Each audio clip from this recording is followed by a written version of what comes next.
Baby face me. Look, it's a new me. And look, I have a zit from you touching my face. You like this? No, don't touch my face this? with your greasy hands. Like this? If I start breaking out, I'm going to have to grow a beard back so that people can't see it all. Stop.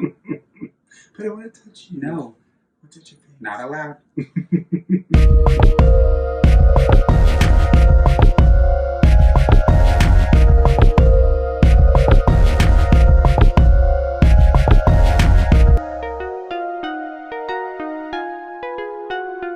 Hi everyone, and welcome to another episode of Relationshit, our weekly after show about our podcast, Relationshit. We are your hosts, the Critellis. I am Marko. I'm Tony. And I have a new face. Cheers to that. I'm sure everyone's looking at the podcast right now and is like, who the hell is that bald man next to you? Yeah. It's not necessarily smooth. It's actually a teeny bit prickly, but he's stubbly.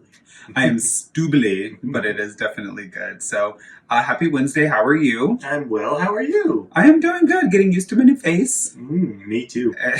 It's a new old face. It's an old new face. An old new face. That's not very nice. You're old. I am not old. Rude. Anyways, so what another amazing episode of Relationshit. It was a good one. This week we talked about, what was it, the 15 most common relationship problems Correct. in gay relationships. And how to fix them.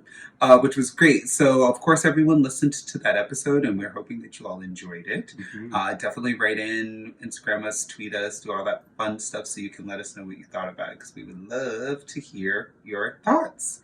That being said, this is Relationshit, which means you guys get some extra content with all of that. So, this week, Tony and I read an article that is on, theclever.com? Mm-hmm. Is that what it's called? Theclever.com.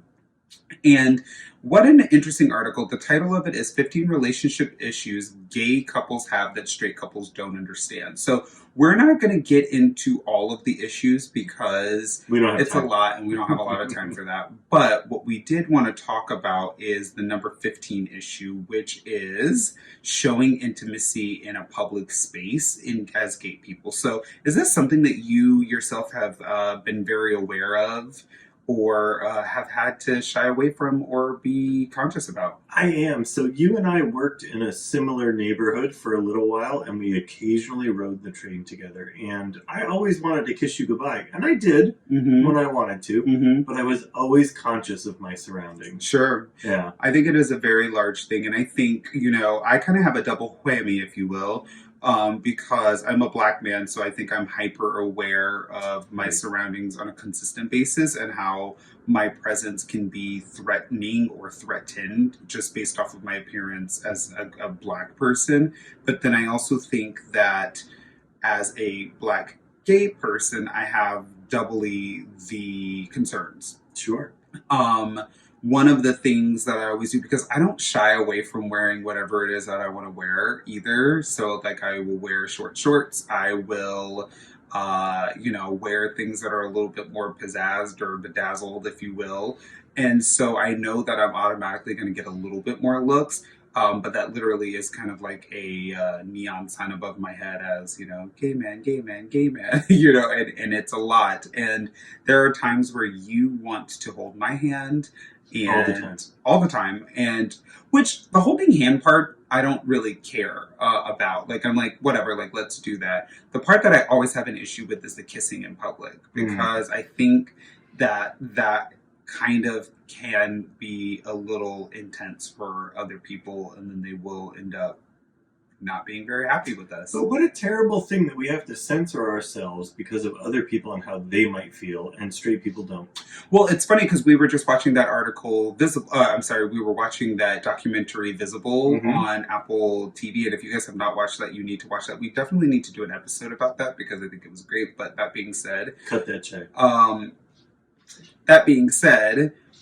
they were talking about Adam Lambert and how at one point in time during one of his VMA performances, he had performed, and then he like went up the stage, and then he ended up making out with his guitar player, and how everyone Wasn't it the drummer? freaked out, or no, it was the guitar player, because the drummer is not going to be able to get up, but a guitar player, he made out with them, and the world censored the kiss, and then he got a lot of backlash from it about how it was a family television show and they can't show their kisses and it was inappropriate, and he was really angry, and the point that he had made was, oh my god, Madonna, Christina Aguilera, and Britney Spears were just on stage like 2 years ago, the three of them making out with one another, and no one said anything about it. But me, a guy, kissing another guy is like this huge issue, and why the hell is that? And it was a huge problem and something he really had to deal with, which is crazy.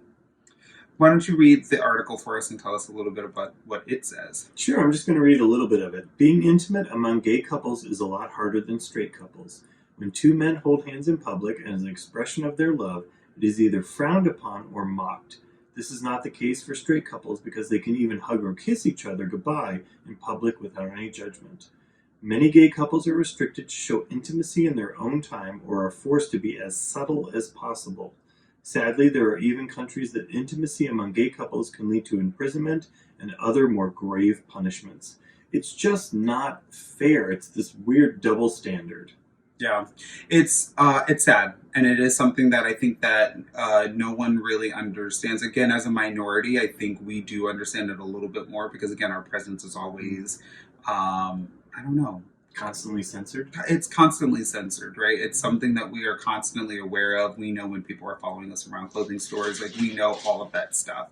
But on top of that, it's just, you know, being gay, it's just, or LGBTQ, I should say, is one of those things that just make it even harder, and something that we always are constantly having to be hyper aware of. For sure. And it's not that much fun. But we would love to hear about your experiences with being yourself and being queer in public and what that has looked like for you. So make sure you write in and tell us a little bit about your experiences. We would love to hear it. Of course, that's on relationshipquestions@gmail.com. That's going to do it for this week's episode of Relationshit. Thank you for watching as we've talked more about this week's topic from the podcast. Make sure you visit our website, podrelationshit.com, for more relationship content and information about the podcast. And while you're there, fill out a listener situation or email us at relationshipquestions@gmail.com. Once a month, we will answer your questions on the podcast and do our best to give some guidance. Which is getting pretty great. It is. We're good at it. If you're not a Patreon member already, head to patreon.com/podrelationship and start donating today. Your donations will give you early access to the podcast and even give you behind-the-scenes interviews with our weekly guests. And please don't forget to visit Perasso-USA.com today for all your shave and beard needs. When I got rid of my facial hair, I used Perasso, use promo code Relationshit20 at checkout and get 20% off your favorite shaving creams, aftershades, or beard oils, and washes so you can look and feel like us. And hop on Twitter, Facebook, and Instagram to continue the conversation. We are at Pod Relationship on all platforms. Have a wonderful... So we can't speak. That's it. Have a wonderful rest of your week. We love you all. Thank you all. Bye.